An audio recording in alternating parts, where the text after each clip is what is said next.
સાબરકાંઠા જિલ્લાની વાત કરીએ તો ઓગણવાડીનું નામ લઈ 3 પૈકી 3 લોકોના ખાતામાં 1,40,000 ઉપડ્યા છે। તમામ પ્રકારની ડિટેલ અને ઓગણવાડી કાર્યકરના નામ સાથે ફોન કરી માહિતી આપી લોકોને છેતર્યા છે।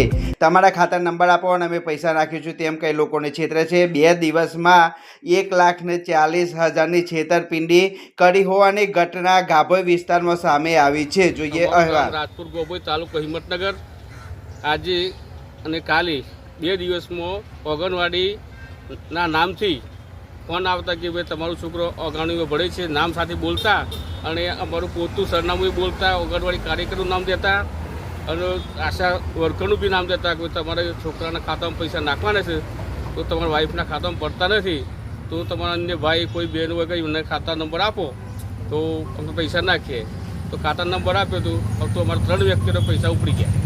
એમાં એક ભાઈના 84,000, કૃષ્ણકાંત જયસિંહભાઈ, બીજા શ્રી પરમાર લક્ષ્મણસિંહ મગનસિંહ એમના 46,000 અને સુરેશકુમાર દુરસિંહ ઓગણવાડીના બંને ગામના ડેટા ક્યાંથી લીક થાય છે, કોણ કરે છે એ મારા સરકાર પાસેથી જાણવું છે।